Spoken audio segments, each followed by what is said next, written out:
radio show starring the world's most famous clown, Bozo. And now here's Bozo. Wait till you hear what we got for you today on this show. Yeah, I'll get to your phone calls next and stuff. I got Stuttering John. You know, this doesn't sound like much. Okay. But it's great. What is it? We sent Stuttering John over to interview Bozo the clown. Bozo held a press conference. You said Stuttering John. No, that's very strange. A clown interviewing a clown. Yeah, Bozo has at a press conference and has he has a publicist. Bozo. Who shows up for a Bozo press conference? I'm going to take bets on this, but I would bet only Stuttering John. I would hope. Yeah. With everything else going on in the world, a Bozo press conference. Yeah, there was a Bozo press conference yesterday. I don't see Bozo announcing. I don't see one article in the newspaper about it. What could he have to announce? My publicist is Bozo's publicist. You're kidding. Yeah, Haley was with Bozo. Oh, no. I hope Bozo wasn't getting it on with Haley. Bozo's a big client. Oh, no. Haley's this real piece of ass that works for my publicist. You know, she works in the office. Yeah. She's like one of my publicists. They had her hire the publicity department around the book or something, you know, to handle the request for interviews. Sure. And it's not like I have a publicist, but... Well, you do. Yeah, I guess I do. you know what I mean? Backtracking. Yeah, you backpedaling. So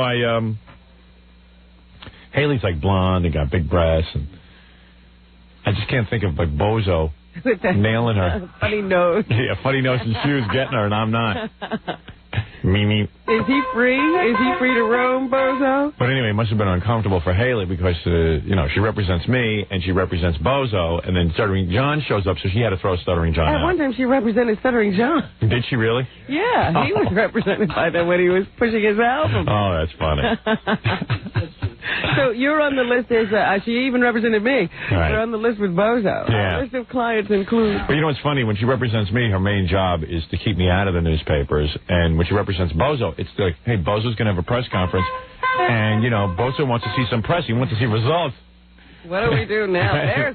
There's a guy who really needs a publicity firm. He does. I mean, it's hard to be Bozo and get publicity because, quite frankly, the whole clown field, quite frankly, is depressed right now. Yeah, nobody's interested in clowns anymore. No. Ronald McDonald pretty much knocked Bozo out of the box and copped this whole look. And nobody cares. I mean, do you know any other clown? No. The industry is just not Clarabelle. Clarabelle's old. Yeah. Clarabelle is like Bob Dole, a warrior from the past. And nobody's come along with some fresh new ideas. I wonder if Haley represents any serial killers. How far down does it go? Yeah. Does she have any celebrity lookalikes? Yeah, I wonder who her lowest client is. And I bet you Bozo's got to be right down there. Yeah. All right, we're going to take a break. We'll be back right after these words. You're listening to The Howard Stern Show. 97.1. The Eagle. Marvel Comics. Let's return to The Howard Stern Show. I'll put that right behind The Godfather. I was just doing a commercial for a book. Yeah, I heard that. I got to read that book now. Sounded pretty good. I wish I knew how to read. The commercial was so good you convinced yourself. I could barely read the commercial. That was the sad part. That was a lot of effort. Books are tough. You know, it's funny. I watched that movie with Braveheart with Mel Gibson. Yes. That he directed and stuff and got a lot of Academy Awards. And it was really good. And it makes you wonder. I don't know who put out that movie. You know what movie studio? But it makes you wonder, like, how did they screw that up? I mean, there was a wonderful movie, but somehow in the marketing, it just never took off. I don't think it made any money, did it? No, not really. And it's a shame. I mean, it's really good. You know what it is? After the Academy Awards, they often do. Yeah, but it's already out on video. And the weird thing is that... well, not really. You had an advantage. Oh, is that what I have? Yeah, I don't think it is. Oh, well, good. Because what's weird about it is that, I can probably figure this out because I'm as guilty of this as anybody. I can't stand movies about that period in time. Mm-hmm. You know, I don't care about guys running around in kilts. I see kilts, I zone out. You're out the door. I'm out the door, but what it was a really cool movie and a lot of action, I also think that Rob Roy might have turned a few people off. Rob Roy was a kilt movie. Oh, was it? Came out a few months before. I don't know. And it was horrible. Oh. I don't know. You get guys in kilts around that time with swords and stuff, you go, oh, Jesus Christ, what the hell is this? Unless if somebody gives it a really good marketing plan. Right. And you tell them it's not going to be what you think it is. Yeah, tell me it's a Bruce Lee movie. Or something. Well, that's what I said to Howard when he told me he liked it. I said, but you like karate films. Yeah, but this was like a karate film. Because there's lots of action. Well, what I like about karate films is I always like to see some guy who gets his ass whipped, like Karate Kid, who gets his ass whipped and then all of a sudden trains and then comes back and seeks revenge. Right. And that's what Braveheart is. It's this little kid whose whole family's wiped out by these guys, and then he has to come back and beat the crap out of them. And anytime you give me a story like that, I'm there. Because... Well, that's the way they should have marketed it. Because I'm such a pussy. Because I didn't really know, I mean, from the advertising, I didn't know what... Right, you thought it was a war movie. And I didn't know what it was. I just decided I go to see everything. See, if I was in the marketing department, I would have said... A little boy is wronged. His family murdered. Everybody's against him. He's a big pussy. He goes off with his uncle and returns to be Braveheart and beats everyone's ass and chops their friggin' head off. Well, then I would have got to see it. Sold me. Well, it would have sold me. I'll tell you that. And quite frankly, they didn't sell anybody. But it's a pretty cool movie, Braveheart. Yeah, it's a great movie. I told you when they got all those nominations, you were saying, ugh, but it really is a great film. So hot in here, I just had to undress. I just took all my clothes off. I feel so much better. So free. I feel so free of clothing. Why can't we just be naked? Yeah, like you could. Oh, I would die. You know what's really cracking me up? Like you could. I can't even be naked. That's right. The most simple act I can't even do. I can't even be naked. I don't have any fear when you say, oh, I just got naked. Yeah. That you'll stand up and really be naked. No, it'll never happen. But I keep worrying about all those poor men who got that penile surgery. Yeah, I saw that on TV last night. They say, you know, like if you're, how did the guy put it? He said, if you're worried about your little penis, so much so that you're considering this kind of surgery, just realize that that little penis could wind up being a even shorter little non-functional nubbin. Is that what he said? Nubbin? A nubbin. That's what I have. I have a functioning nubbin. I have a little tiny... Just be careful. I have a little tiny nubbin in my pants. Your penis could turn into a nubbin. What is a nubbin? I don't know. Look it up. You know what? I was watching that, and I tuned in late. I just saw some guy weeping, saying his penis didn't work anymore. Yeah. I don't know what he was crying about. Right. And the guy was like, I wanted a big penis. Now he wishes he had the one back. He's got a nubbin. My whole life is a well, of course, you can't just, like, slice your penis up like that. And inject things into it. Guy looked like a responsible businessman. I mean, he looked like he was about 50. I don't know. And he's walking down the street with a briefcase. You go, ooh, nice looking guy, but then he got a nubbin. He has a non-functioning nubbin. That's funny. When I walk down the street with my briefcase, people go, oh, look, he's got a nubbin. Because I've admitted it to everyone. But it's pretty sad. Yeah. Was he carrying his penis in that briefcase? Hey, you're on the air. Let me take a few phone calls, and I'll get to Bozo and Stuttering John. Maybe I should even do that here. I can't wait to hear it, because the questions are really good. Really? And Bozo answered them? I don't know what happened. I'm going to learn with you. All I know is he got to 11 questions with Bozo. Wow. And they're really good. Stuff like, how come there's no black Bozos? Are you a racist? I'm not a racist. I'm from Dixville, though. I want to give you perspective of why people voted for Buchanan if they did. In Dixville? Dixville, New Hampshire. Yeah, I'm from Coxburg. I was originally raised there. Yeah, what about Dixville, New Hampshire? Everybody's Democrat up there. Yeah. And, the impression I get is that they're bringing people in to vote Republican to shape it.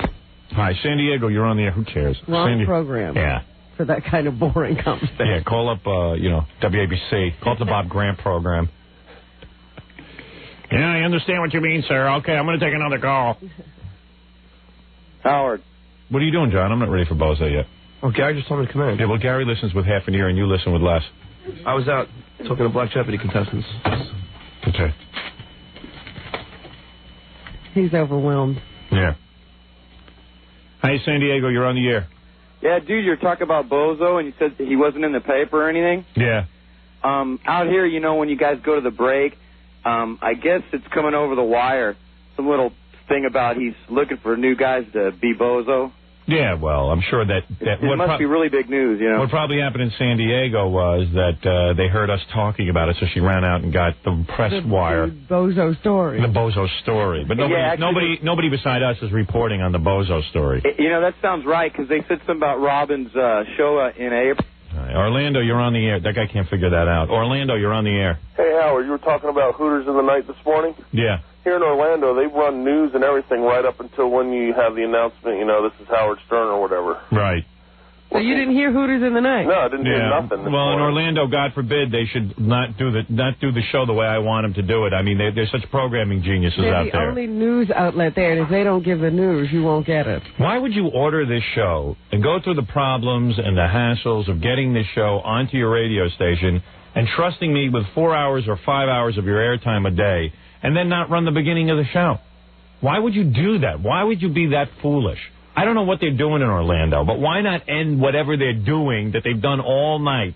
They run the same news 3 or 4 times in the half hour. Yeah, well, you know what? Who is Gary, do me a favor. Have Kathy call the program director there, and please request that he use his brain. It's unbelievable. Unreal. You know, we're the #1 show in Orlando, and, you know, why would you doubt me? You know what? I'll tell you why they don't run it. I'm going to give you a secret about program directors, because I know all the program directors. I've been in the business a long time, and I met them all. Whenever there is something successful, they want to feel like they're a part of it. So what they do is they have to change it in some way. In other words, in Orlando, inject themselves into it. They have to inject themselves in. So in Orlando, this guy says, I know what'll be a good lead-in. I'll knock out the beginning of Howard's show where he plays bits, and I'll do the local news. That will make it big, and then I'll get all the credit for the success of the Howard Stern show. Because I'm not going to have that Howard Stern tell me how to run my radio station. So I'm going to show my independence, and I'm going to run the news. And I bet you they run the news during the show, too. Do they? Excuse me? Do they run news during the show? They run like 10 or like a minute, you know, snippet of news in between every once in a while. Totally unnecessary. They do traffic. You know, they do all. You wouldn't believe some of the stuff. Yeah, anything to delay the show. Traffic. No one is tuning to the Howard Stern show for traffic. I can't convince these guys of that. They refuse to believe it. They go, well, what if someone wants to sponsor it? I go, when you get a sponsor, run the traffic. Or get a sponsor for something else. What? So I spoke to the guy down in Orlando, and he said today is the only day that the opening of the show didn't run. They're lying. He's a new guy. They're lying. Hold on. Let's get the guy on with you. Hello, dude? Hey there. Hey, can you lower whatever it is that I'm getting an echo with? Sure. Okay, how's that? How's that? Yeah, much better. The hell was that? That was our monitor. Oh. What's going on? Well, say we ran a little late getting into your show today. Why? The regular producer is gone on vacation, so we're just filling in. And you're saying that was the first day that happened? In all honesty, I can't. We usually join at least some part of it. And see, I'm not for sure what the regular producer does. Oh, so you're not there at the very beginning? Well, generally, I'm not here at all. No. Right. So today you screwed up. No, they've screwed up for the past 3 or 4 weeks, Howard. Oh, really? Yeah. Now, what's been going on for the last 3 or 4 weeks? Why do you guys cut off the beginning of the show? Again, I can't account for other than this past week. So is it you guys making this decision, or is it the program director? That I couldn't comment on. Who is the program director there? Jay Clark's our program director. Well, does Jay wake up and listen at all, or is he just like coasting? Because Jay used to be here in New York and he was coasting. They threw him out. That I don't know. I guess he's coasting down in Orlando, too. Why not? Everybody's having a party. Move down to Orlando, take it easy. Well, that's where you go to take it easy. I don't know why these guys are running roughshod over my program. What do they pay you, $4 an hour? Oh, a little bit more than that. Yeah, $4 an hour guys sitting and making decisions about how to run the show. It's a Mickey Mouse operation, and that's appropriate since it's down in Orlando, which is where Mickey Mouse lives. Well, it's really funny because one of the problems we run into in every market is we finally get a guy trained right, and then he goes on vacation. Yeah, but how hard is it to train a guy to start the show when we start it? Apparently that's very difficult. So tell me, what went wrong this morning that the start of the show couldn't link up? Were you there late? No, our newscast from 5 to 6 ran late. From 5 to 6 you do a newscast and it wasn't over? You mean you guys couldn't say, we have to end the newscast? You guys repeat the same thing 3 times, the same exact newscast 3 times in a row. Then you have some computer minute, some stockbroker minute 2 or 3 times. It's ridiculous. Again, I can't comment upon the program content. Yeah, but dude, For a whole hour, you guys have news. And the hour you ran over? How much news could there be in Orlando? On an FM station, no less. They're running all news for an hour, which, okay, fine. You want to do that, God bless you. But certainly don't run over. Yeah, I mean, don't run over it. I mean, everyone's heard the news already. If it were important, and anyone who's tuning in is tuning in to hear our show. Yeah, if it were important news, it wouldn't be running at 5 in the morning. Right. Not only that, by the end of the hour, the news must be pretty thin. What was it? Yeah. That's what I'm saying. It's Orlando. How much could there be? And how does a whole hell of a lot going down here. And how does a guy run over in the news? I mean, and it's like, you know, right then and there, you end it. It's a live newscast. What were you covering? What breaking story ran you over? But Jay Clark is coasting. Everyone should know that. Jay Clark, the great programmer. He's coasting. I'd like to know what piece of news that was. What? I have Jay's home number if you want me to call him. Oh, yeah. All right, go ahead. Come on. Why somebody yell at him? And he's going to go, Howard, I didn't know. I'm going to get on top of it. But meanwhile... I mean, why yell at this guy? This guy can't comment on anything. Yes, he can. He won't. He just won't. Well, he's a good little soldier. Hey, dude from Orlando, you're saying that for the last couple of weeks they've been missing the beginning of the show? Oh, yeah. Yesterday, I didn't even hear, like, you know how you have David Letterman or... Right. Well, yesterday, I didn't even hear that. I heard you coming on the air starting to, you know, do your rap. Yeah, why is that? Because they're idiots down here. Are you guys idiots down there? We must be. Oh, you must be. All right, well. Did this guy run the show yesterday? Yeah. Oh, you did? Yeah. I read it for this week. So what happened yesterday? The same situation. Oh, jeez. What happened yesterday? Seriously? About the same as today. And then does anybody ever yell at you for doing that? Does Jay Clark ever wake up out of bed and go, hey, man, what are you doing? Well, they haven't yet. Yeah, because nobody cares. You know what the big story was? If you worked yesterday? for me, you would have been fired. You know what the big story was yesterday?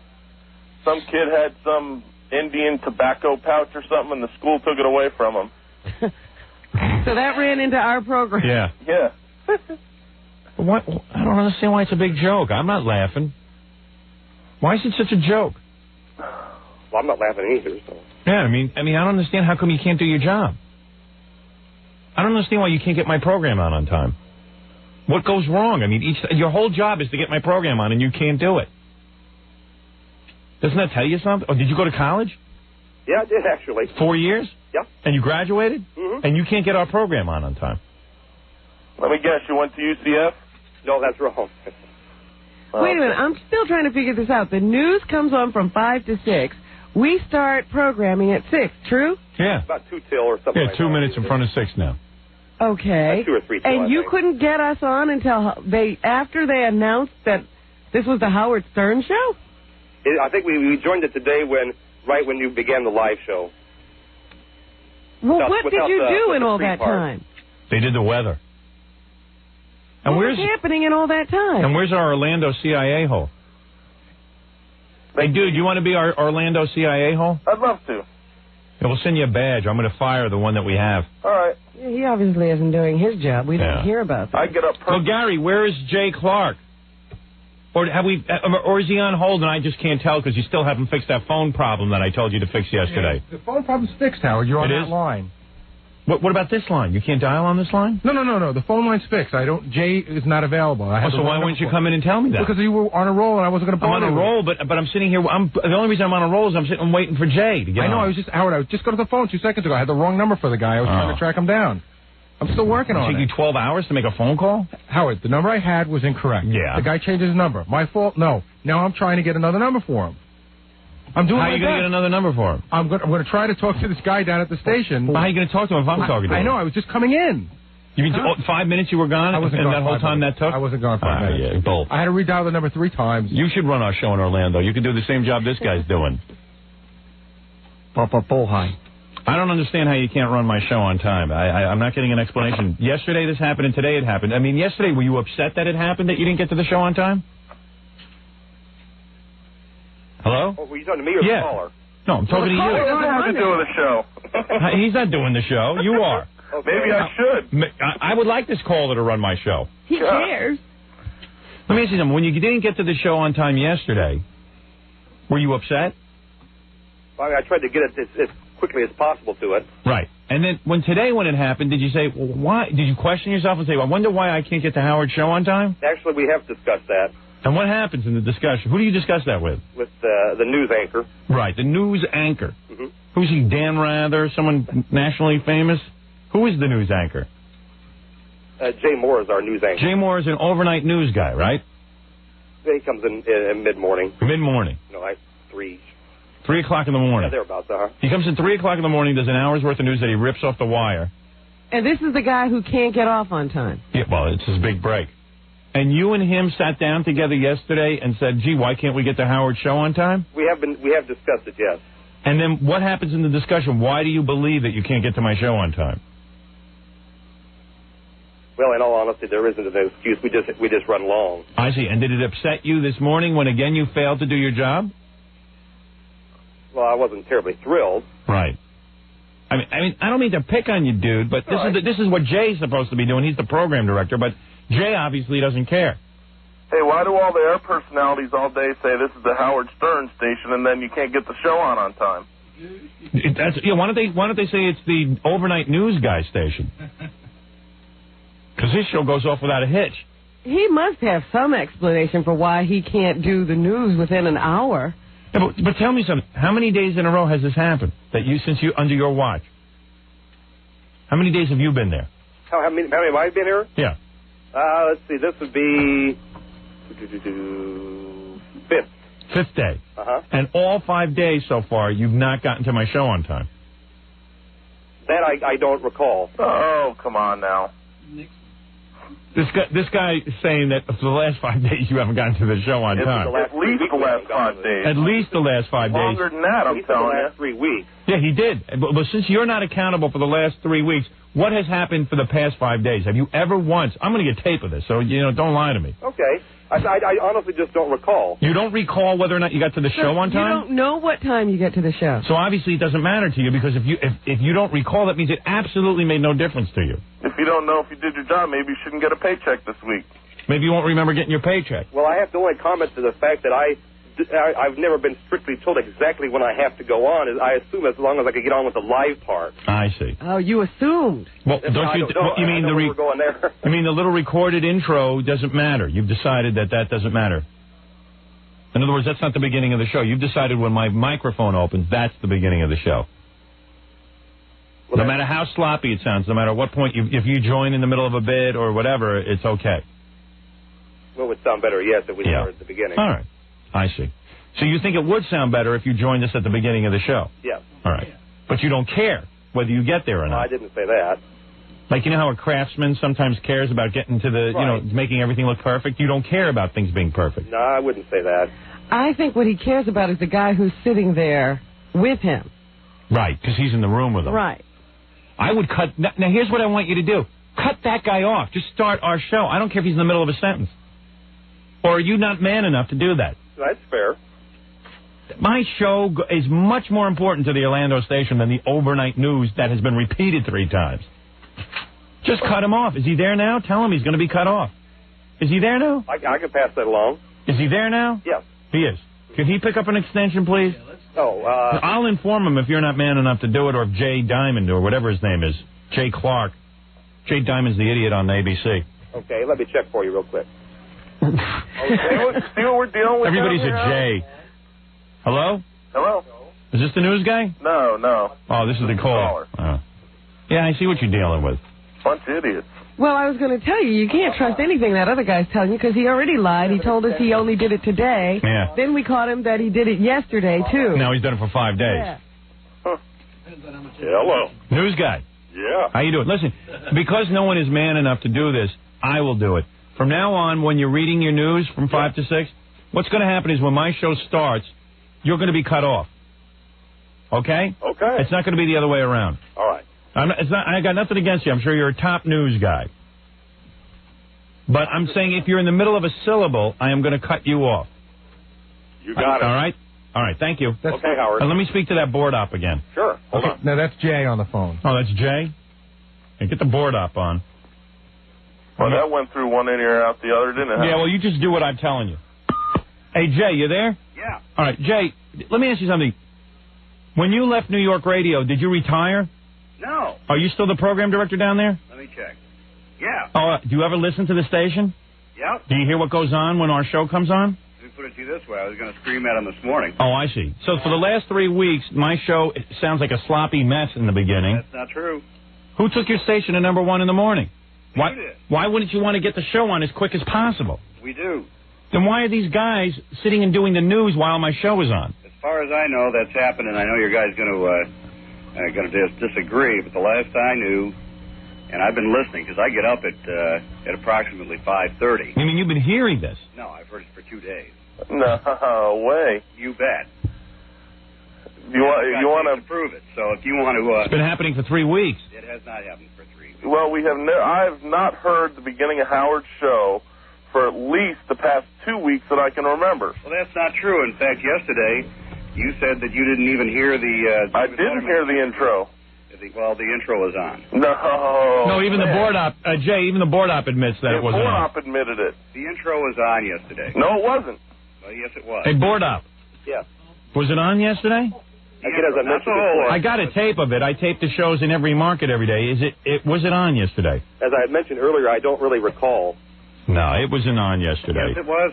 He just said to me 2 seconds ago in the conversation that he didn't get to it on time yesterday. Now he's saying he doesn't recall. And he said he assumed that as long as he got to the live show that he was doing his job. I did say that. Jay, listen to me.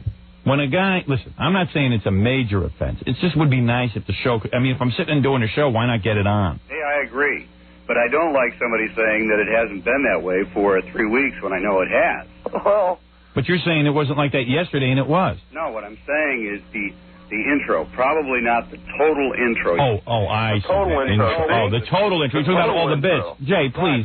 But what the guy said was... You know what kills me? This is the only thing that Fred does, so why not let people hear it? You got a point. Yeah, and Jay, listen to me. Don't mix words with me. You know what I'm talking about. The beginning of the show was not on yesterday.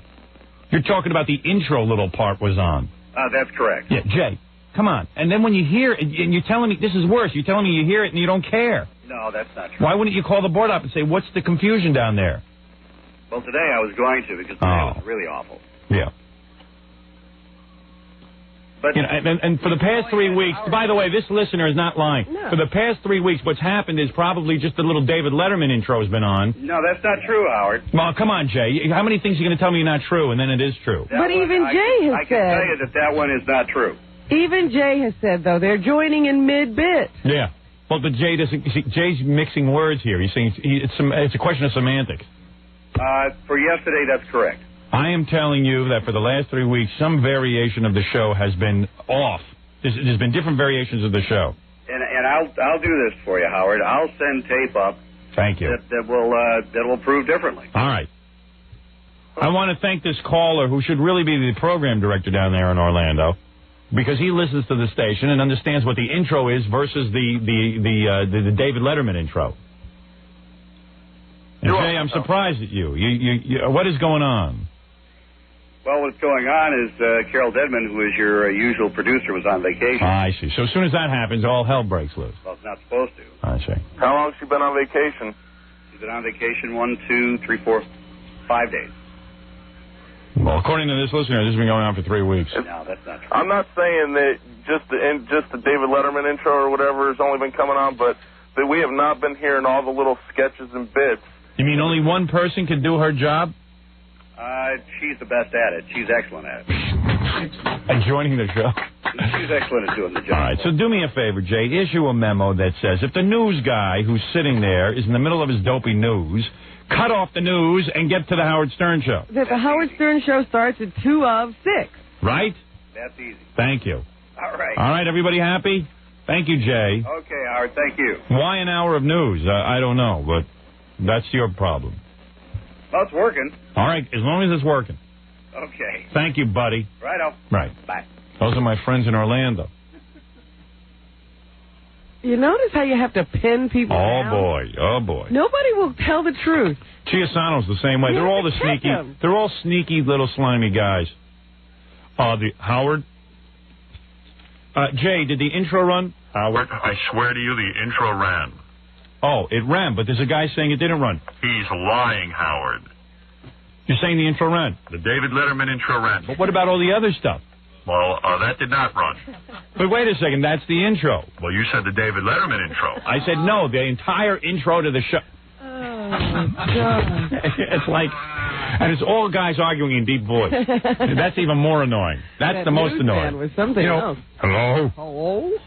Hello? You rang? With that voice, it doesn't sound like they're lying. Yeah, it's like, Of course it ran. What are you talking about? Hello, ran? I can't even get my voice that low. There you go. You know, it's funny. I've been dealing with all these guys for so long, and you're right. Yeah. You have to really, like, go in. You have to have tape of them screwing up. Or you have to ask, because I just called the guy in Cleveland who does a very good job, Dave. Right. And I said, you know, one of the guys, our Cleveland CIA host said, you don't always run the open of the show. Always run it, he says.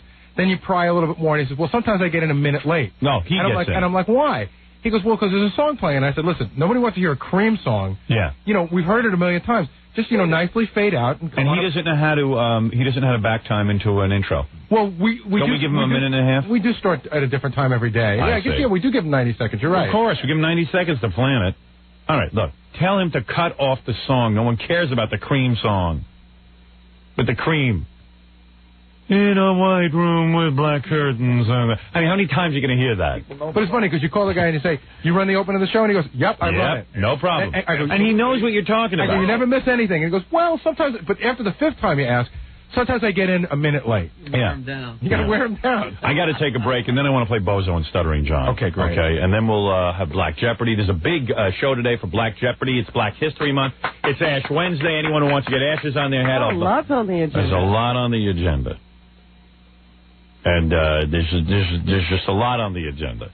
We'll be back right after these words. You're listening to The Howard Stern Show. 97.1 The Eagle. Why don't you come in here? Now I hear that Bozo had people out there trying out to be Bozo. Yeah, I'll give you the whole story. Okay. Hero of the Stupid. Hey, Stuttering John. And Stuttering John was with Bozo. Where was this? At the Harley Davidson Cafe. Oh, yeah. This part of his tour was an open audition. Didn't he have a press conference the other day? Yeah, he had a press conference on Friday. This is like... Did anybody show up to the press conference? We didn't go to the press conference. We just went to this... Do you know if anyone was at the press conference? No, I know I certainly didn't hear anything about it. Were you the only press at the auditions? Actually, Fox was broadcasting live from there. From the Bozo auditions? Yeah. Oh, must have been a heavy news day. Yeah. It's real weird. So anyway, what's funny about this is that Bozo answers the questions in Bozo voice. Larry Harmon, right? Yeah. Is he an old guy? How old is he? He looks maybe 60, 70 years old. Oh, really? That old, huh? But he doesn't look like he's going to die or anything. Is he in the Bozo costume when you were interviewing him? No. Oh, he wasn't? No, he wasn't. But he answered as Bozo. That's weird. Yeah. But there were a lot of people dressed as Bozo. Yeah. You should have dressed as Bozo. So when you went down there, since, you know, pretty much our show publicist was down there, and she was representing Bozo. Yeah. Was she mad that you were there? She was just, telling me to be very nice. And I said the questions were very nice, but she gets more and more aggravated as it goes along. And then she had to throw you out. And then she throws me out. Our publicist, her job. Yeah. Well, she had to. She was representing Bozo that day. Her loyalties are torn. But you know how she acts like any other publicist. Like, they think they know what's going on in their guy's mind. You know Right. You know what I mean? So they're going to do damage control. So anyway, you had no problem getting to Bozo since you were the only one there. He was probably thrilled that you were talking to him. Yeah. Okay. And you're telling me Bozo was handling the questions. It was the publicist who did. Yeah, I mean, he was hanging in there. Yeah, well. I think you had asked enough. She was more than tolerant. You don't think Bozo's getting it on with her, do you? No. Yeah. But she looked really good. Yeah. Black skirt. I've got, when I put out my book, I got a publicist to more or less keep the press away from me. And, you get a lot of phone calls for press, and, you got to refer them to somebody. Somebody's got to take them. Yeah, so my publicist is this guy, Dan Flores, but he throws off most of the work to Haley, who's like his partner or something. And Haley's this blonde with big breasts, blue eyes, nice ass. She accompanies me on a lot of this stuff, and it's like... It's pretty good to look at. And she's a very huggy type of person. Like, yeah. And it's like, oh. Until you... Yeah, she hugs you and you think you're going to get it on with her, but you're not. She leads you to believe it's going to happen. And, like, she's the type of person who gives you a hello kiss, but it's usually, like, near the lips. You know, yeah, right. You're thinking, like, man, she's really into me, but she's not. For you, huh? Yeah, like, oh, wow, she's really hot for me, but she's not hot for me. That's where it all stops. Yeah. It stops from the hug. Starts and stops right there. I appreciate the hugs, though. Because you always think, like, I could get her. Yeah, because I remember you telling me you guys were somewhere, and you thought you called her to your room. I guess that was when you were stuck in Cleveland. We were in, no, we weren't in Cleveland. I was stuck somewhere else. I was stuck, I wish I was stuck in Cleveland with her. No, we were stuck somewhere else. And then, I don't remember where, but. Yeah, and you and Ralph were up in a room and you called her up there? And we were watching porno movies with her. And then, I don't know, we figured something might happen where she'd take her shirt off or something. If we were asking her to take her shirt off, but she wouldn't do it. No. I remember when she was doing Robin's book tour, me and Guy were in a limo, and she leaned over to talk to us, and everything was out on display, and all me and Guy could do was stare at it. Yeah, and like I was in the limo with her, and she was wearing a mini skirt and stuff, and I had my head in her lap because I was resting, and she told me to rest, and I thought, well, this is it, and that was it. That's all she would do. You're so crazy.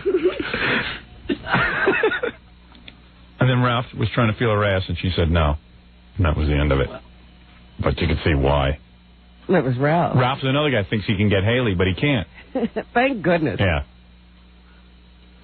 And then I went out to a restaurant with Haley because we had to eat, and I was trying to feed her and stuff. What? I was feeding her. I thought maybe something would happen. Nothing happened.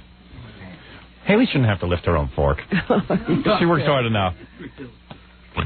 When you got a chest like that and that long blonde hair and that skinny body, I don't think you should have to lift your own fork. And then she was like dating some guy out in California. She had just met him. She still is. Yeah. And I was telling her what a loser he was. And don't even know the guy. Yeah. I said, oh, yeah. He's a nice guy, I'm sure, but I had to convince her he was a loser. I said, don't go with him. He's a loser. You know how she got the guy, right? Yeah. My agent set her up. Yeah. Oh. And I was like, look at him, man. He's a loser. He was like a real good-looking guy, you know, got everything going on for him. Single. Just don't want somebody else. Yeah, it was just like, oh, Jesus. Oh. Like, don't you see what a loser he is? Don't you want a guy with long hair? Like a cool guy? Who's married? Who's married? 3 kids. Yeah. Don't you want a guy like that with his no future? So she was representing Bozo, huh? Boy, that's got to be a tough gig. What's next? Female impersonators? I think I'm their biggest client. Although they might say Leno is. Yeah. But I think I'm bigger than Leno. Yeah, in my mind, he uses them full time, and you're a hit or miss kind of guy. I don't know. Yeah, right. I only sign up when I have projects.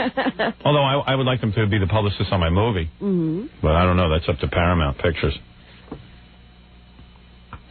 It must have been quite a sight, Haley and Bozo. But, you know, the funny thing is... And is she, like, clinging to Bozo like she clings to me when I'm doing the thing? No. No. No. But you know what's funny is that all these... Because her breasts are as big as Bozo's feet.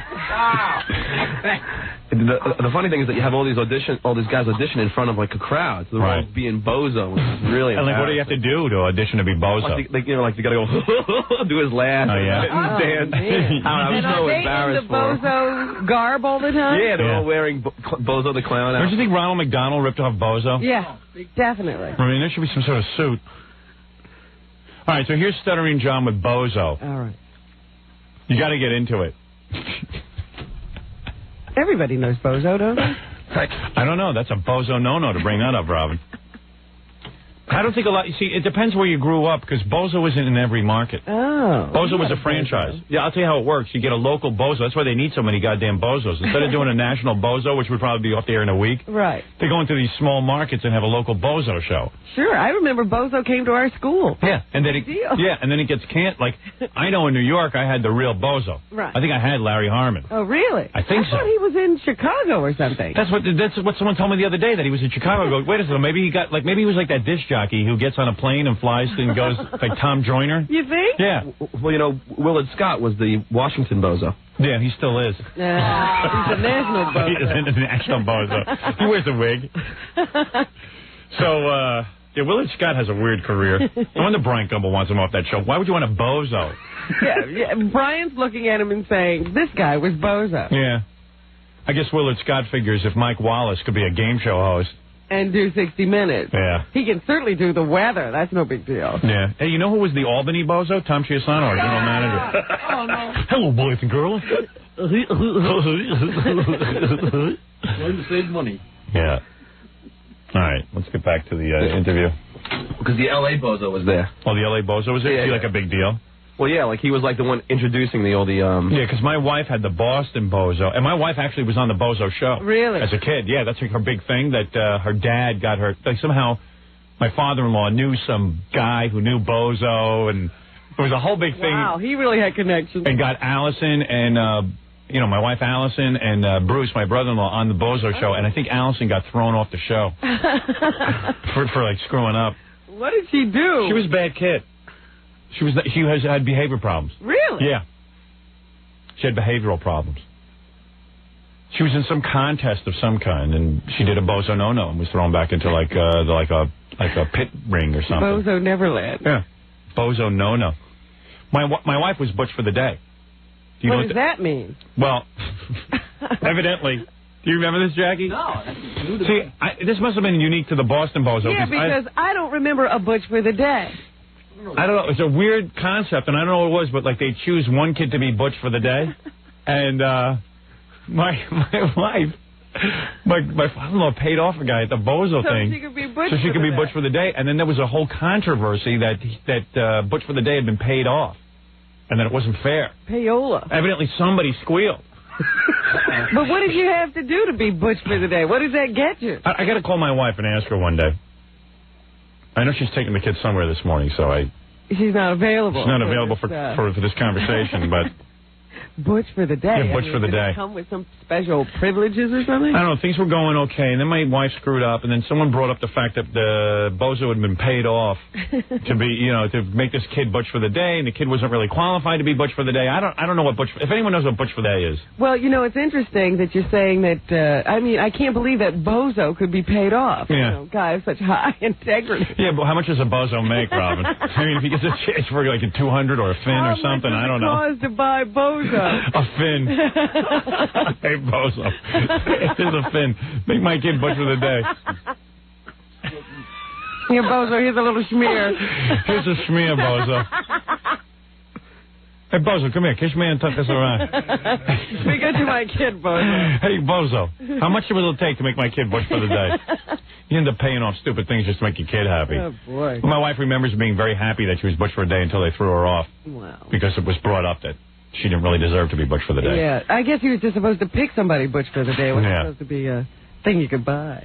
Let me just take a break, and then I'll play you the interview of Stuttering John and Bozo. Okay. Right after this. You're listening to The Howard Stern Show. 97.1 The Eagle. Get anything. Auschwitz of cable television. With The Howard Stern Show. Here's Howard. Jackie Penthouse Joke Page Martling. Get the very funny 2-hour video of his wild game Stump the Joke Man. $15 plus $4 shipping and handling. Jokeland special. Buy 2, get 1 free. Call 1-800-323-KING. This Friday, February 23rd. 2 big shows at the new Catch a Rising Star at South Street in Philadelphia. For Jokeland's web address at Sergeant Pecker. Information, call 516-922-WINE. That's Jackie. For those of you wondering about the Pat Buchanan win in New Hampshire, will Howard talk about it is what you're asking. Yes, I've already talked about it. I'll talk about it again. Big deal. So he won. It's not like he was elected president. Don't get all scared. Don't get your nips in a snit. You understand? All right. Whatever that means. It's Ass Wednesday today, and I will be putting ashes on people's asses. Down here, it's Ass Wednesday. Any girls who come down here and show me their ass, maybe they'll get a top skip certificate. Ass Wednesday. Ass Wednesday. Here's Stuttering John and Bozo. We'll pick up where we left off before that commercial announcement.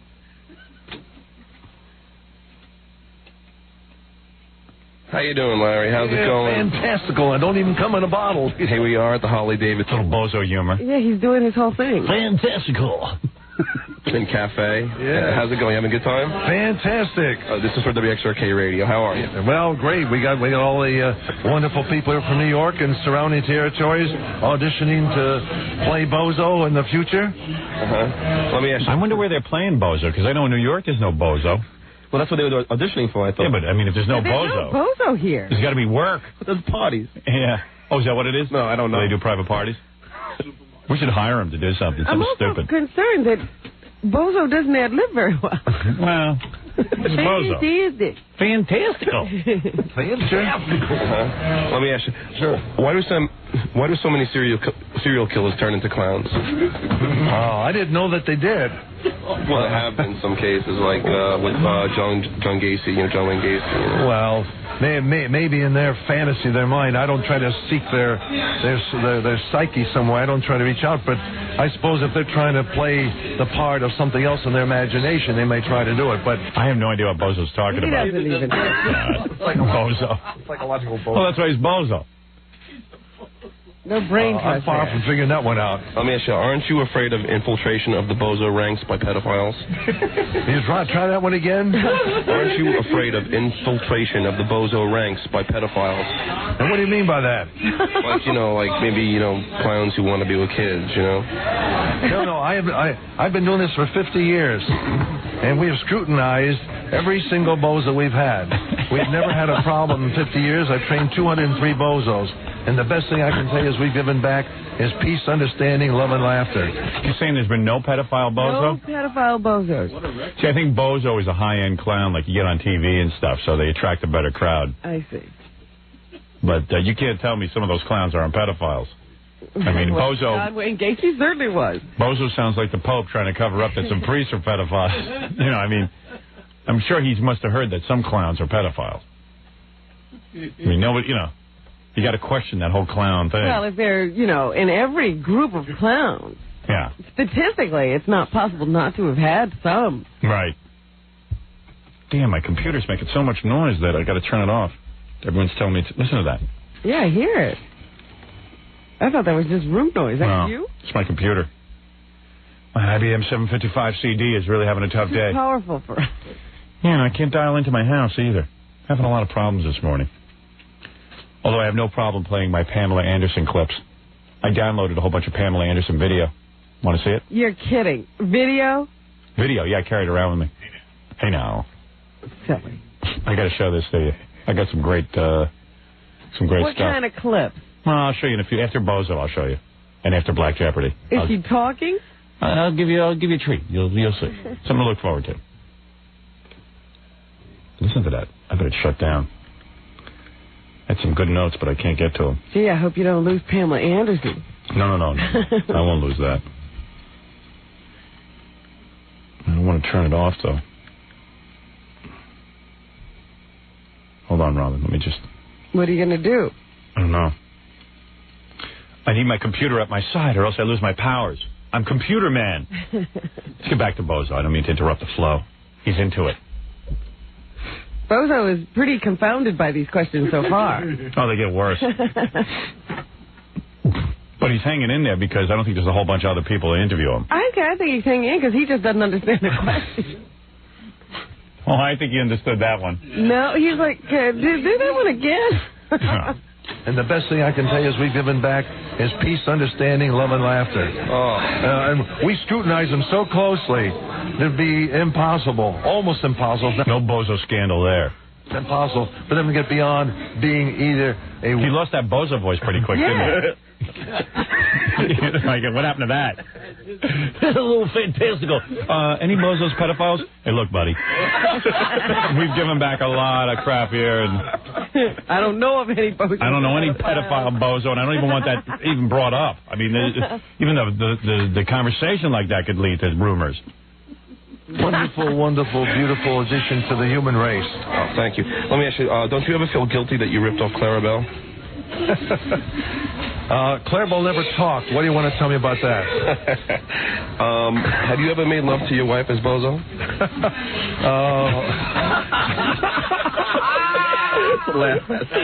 Is he married? I guess. Yeah. Hey, listen, buddy, my wife's dead. You knew that? Well, that's a possibility, yeah. So he has. Ooh, kinky Bozo. Honey, let me go get my shoes. Fantastical. Squeeze my nose. I bet you'd dig that, Like you come home from a hard day's work and you're Bozo. And Hey, Robin, bend over the sink. Honey, in your Bozo costume? Why not? No, take off that clown outfit. Would you like to be made love to by Bozo? I suppose if I was married to Bozo, Yeah. I might be into it. He has like a bright red pubic wig. Look at this. Spray it with his flour. Yeah. Honey, my back's all wet. And What was you gotta that? keep that hair on. And that white makeup, you smear that all over the place. I was just clowning around. Well, that's all. Where do you get odor eaters for those big shoes? Well, we really don't because they're all refrigerated, and we carry our lunch. Peanut butter sandwiches left shoe and the milk on the right. Yeah, I gotcha. Can you pick up chicks' dresses, Bozo? Well, I wouldn't know because that's not something I do. Well, that's because you're married, right? No, it's just the fact that's not what we do. If we're reaching out for the young people of the world, the families of the world, there's a thing called family values, and that's not one of the family values. Picking up girls. Picking up girls is not family values? How do you start a family if you don't pick up a girl? I think Bozo getting laid once in a while would be good. Stop all these kids from turning into homosexuals. Yeah, I'm still thinking about that Bush for the day. Is he responsible for the lesbian? I don't know. Honey, open your legs wider. You're crushing my wig. Okay, let me ask you, are you allowed to fart in your Bozo suit? Well, it depends upon your own personality. Suit yourself. Let me ask you, did you know that the word Bozo means queer in Swahili? No, but I don't know that you knew that either, did you? Hey, Bozo handling you. Stab at that question. Right. I didn't. I talked to some Swahilians and I never heard that. Do you allow gays to be Bozo? We don't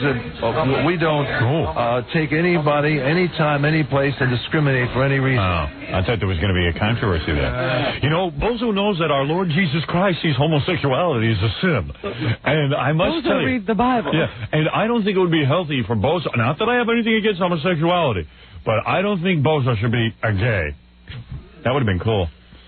But he says there's no discrimination. A fag Bozo is an okay Bozo. It's never happened.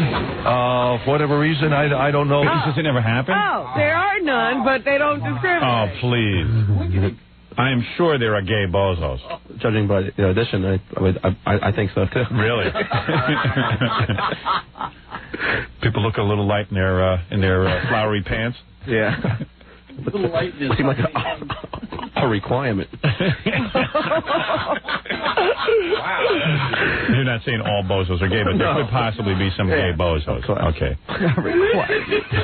Homozo. They wouldn't want to be or would want to be. I don't know. It's never happened, though. You're a good Bozo. Let me tell you. How difficult is it to move your bowels while wearing the Bozo outfit? Well, we're on, Haley. It's fine. Uh-oh, is that it? You're out of here. Get out. We're like the astronauts. We just do what we have to do when we have to do it. Are there Bozos who are HIV positive? No, I don't know of any such thing. Are there any black Bozos? Where? It's fine. Haley's good. No, we're done. Larry's fine. Are there any black Bozos? We didn't get to that question. Wait a second. Does he answer it? No. Now Haley's grabbing the mic from me. Oh, really? Yeah. What's her problem? The guy was doing it. I know. She has a funny comment that Bozo tells her at the end of this tape. Was Bozo checking out her cleavage? I wouldn't know. Any black Bozos? Where? It's fine. Haley's good. No, we're done. No, Larry's fine. Larry, Don't ask the goddamn black Bozo question. We're fine, thanks. Thank you. Oh, Haley, what are you doing, Haley? Oh, sorry, Howard. Thank you very much. You heard him. He goes, that's not good for your business, and it's not good for mine. Lose them. Bozo said that? Yeah. Is there a black Bozo? Did you see any black? No, I didn't see any black. See, that was a controversial question. We uncovered something. Afrozo. I was thinking, the homo Bozo would be Hozo. Hozo and Afrozo. Brozo. Brozo. Brozo. Homozo. Hozo and Brozo. Do you got any tape of people auditioning to be Bozo? Yeah, we do. I'd love to hear that.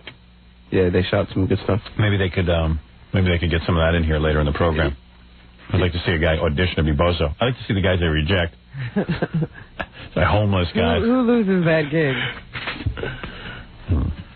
So I don't really ever recall seeing a black Bozo. Well, how would you know anyway? They have all that makeup on. Yeah, you could tell. Trust me. You can tell a black bozo. Bozo doesn't paint his entire body, just his Right, face. that's right. You see his hands. You see his neck. Exactly. I've yet to see a black neck on Bozo. I think I'd notice something like that. God damn, honey, come here. There's a black Bozo. What the hell? What's wrong with it? There's a black Santa Claus. Why couldn't there be a black Bozo? Let me take a break here, Robin. Stuttering John, thank you. Excellent job interviewing Bozo. Hero of the stupid. And we'll be back. I wonder if this is working. El Paso. Yeah. El Paso, I haven't been there. I forgot that we broadcast to El Paso. Hey. I know, me too. We're still there, Howard. All right. We still listen to you. Good. Are you still banned from Texas? Am I still banned from Texas? Yeah, probably. You know, I never got a resolution to that, whether or not this judge, during that whole Selena thing, this judge decided that he was going to ban me from Texas. Not ban me from Texas. Issued an arrest warrant for me. He issued an arrest warrant for me, and when I was going down to do that Dallas book signing, all of a sudden it was like, that was one of the things that popped up, and I was like, you'll kidding. Be arrested. You mean I got to go to Dallas and be arrested? You can come to El Paso and sign books across the state line in New Mexico. I don't know. Don't think it's so silly. One more thing, Howard. Yeah. Do you have a CIA a-hole here in El Paso? Because they really do something weird with your show here. We're 2 hours ahead of you guys, right? So it's 4 o'clock in the morning here when the show starts. And then at 5:30 in the morning, they restart the whole show all over again. Yeah, well, that's what we want. Well, I listened to it twice. It's great. They restarted at 5:30 or 6? They restarted at 5:30. I don't know why they do that. They're supposed to restart it at 6. Anyway. They never listen to me. I was dying last weekend when you were talking about the Bozos, because our Bozo the Clown used to be the local weatherman. Yeah. He committed suicide. Well, where do you go after Bozo? He hung himself in his Bozo suit. Did he do it? He did it in his Bozo suit? In his Bozo suit. No. Yeah. Well, you've got to send me an article on that. I don't believe you. Oh, that was about 15 years ago, though. Look it up in the library. I would love to see that. That's sick. I was a little kid. I was traumatized. The guy was a local weatherman, and on the side he was Bozo. Right. And he did his night job or day job as Bozo the Clown, and they found him hanging in his shower room thing in his Bozo outfit. You sure that wasn't a homicide? No. That's a Bozo no-no. Bozo would never commit suicide. Did his big shoes reach the ground? It's kind of hard to hang yourself as Bozo. Especially like in the bathroom. Yeah, you get those big giant shoes on. Hey, Howard, we live you down Can you here. imagine, then, how sick that scene must have been when a cop came in to take him down? Or who found him? You know, like some family member had to walk in and see that. That's really an act of anger when you hang yourself in a Bozo outfit. That was bad. Damn. Where was Larry Harmon then? Yeah, why isn't that brought out? That's the curse of Bozo. Imagine trying to get that. Imagine trying to get that noose over that wig, that big giant Bozo wig. Yeah, that would stop you right there. Because Bozo has like this big like wings on the side of his hair head. shoots out. Yeah. And the nose. And the nose. One wonders how he could have hung himself with such a loose noose. Yeah. That's sick. Hey, send me. Go to the library and send me some documentation on that. I'll look it up for you. Thanks, bro. Thank you, sir. Bye-bye. Bye. I got to take a break. We'll be back. Never heard of such a thing.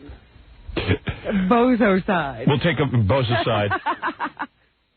We'll take a... I mean, if anything failed, it was that we didn't even get to everyone there, like Siobhan and all those wacky people.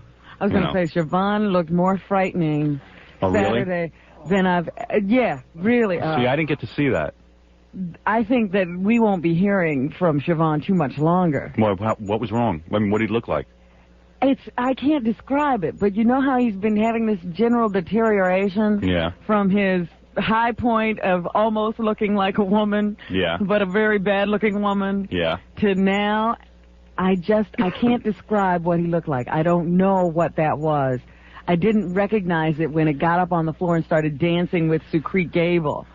Oh, he was dancing with Sucrete during my warm-up? Yes, you didn't see that. He had so we have him on tape. Some kind of an outfit on. I hope they got this on tape. I'm sure they did. Some kind of an outfit with his butt cheeks hanging out and a fake penis that he made out of some kind of fabric. in front of him, and that was flopping up and down. I see. You sure that was fake? Yes. Yeah. Well, it was much too big to be real. Well, he was trying to dance with Secrete, and then the security guys, having no idea who this was, came over and dragged him off. Oh, yeah? Yeah, and he went kicking and screaming. What a mutant. My brother-in-law was sitting right behind the peanut gallery and said Siobhan got thrown out about 3 times. The security guards were goofing on each other, like whoever was dragging him away, the other guy was saying, "What's that, your brother? What's that, your sister?" It was pretty funny. He kept getting dragged away because he can't even behave himself. Yeah, and then I saw him for just a second after the show, because he went to that little area. Yeah. And Cocktail area. I kept a good distance because he was so frightening looking. Really? Oh. How'd the peanut gallery get back into the cocktail lounge? I don't know. I don't know whose idea that was. They were all Yeah, because I ended up having to pay for all those people. You know, paying for, like, their drinks and stuff. That ended up costing me more money than anything. You're on the air. Howard? Yeah. What's up, Howard? Oh, my God, that concert Saturday night was the best. You enjoyed yourself. Oh, my God, it was the best. I flipped out. What are we talking to, a man or a woman? To me, no, it's Terry. It's a girl. Terry the girl. I knew it was a woman, Robin. No, I'm just sick. I feel like real dog crap. Well, after the concert, you mean? Oh, yeah, after the concert. Before the concert. You were one of those people with marijuana smoke in the air, were you? Yeah, I was. I'm sorry, Howard. Yeah. She's apologizing now. Okay, you don't have to apologize to me. Hey, but I had a blast. Yeah? You know what I want to tell you? You know Sam's girlfriends? Yeah? I thought they were really pretty. They're really dogs. You thought Sam's girlfriends were dogs? Yeah. Really? Who's the one with the red hair? That's Sabrina. Sabrina. Oh, my God, she's a witch. Well, hey, did you order the videotape yet? No, not yet. I want to, though. Definitely, I am going to. I can get it to you within 4 to 6 weeks. Really? You better get on the phone. What was it at 1-800-52-STAR? Yeah. Cool. Yeah. I'm going to call, definitely. It's not just a live show. It's a whole documentary on everything. Really? On the whole radio show. Yeah. Wow. It's what our fans want. Nice. Yeah. But anyway, so... You thought they were dogs? Yeah, I really thought they were dogs, Howard. Really. Oh. I thought they were, like, really beautiful women, but when I seen them come out, I was really... Woof. Woof, woof. You know what I mean? Really? You would say that? I didn't say anything. Because I know Sam's listening and he's going to be calling in yelling. I'm You know? sorry, Sam, but... Are you attracted to Sam at least? What? Sam, you're attracted Sam to. was beautiful, wasn't he? Well, I like his hair. His hair looks really cool, long like that. Yeah. Looks really good. Like your hair. I love your hair, Howard. Oh, my God. My hair looks... Terry. honey. Terry, let's calm down with that S word, all right? Sorry, it's too early in the morning. Yeah, and what'd you do? You came with a bunch of guys and stuff? No, just me and my friend Nicole. We went there, you know. And you didn't end up picking up any guys? No, as a matter of fact, I almost got raped after the show. You almost got raped? Yeah. She did pick up a guy. I think we got that on the video as well. What happened? What happened? See, I told you everyone would meet someone.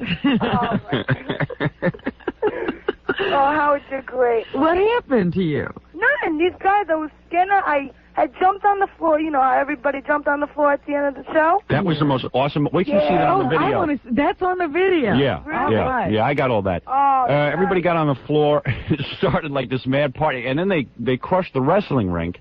Yeah. Yes, I heard that went down I was to on defeat. the ring, Howard. I was there. I was on the ring. Yeah, well, you're paying for it.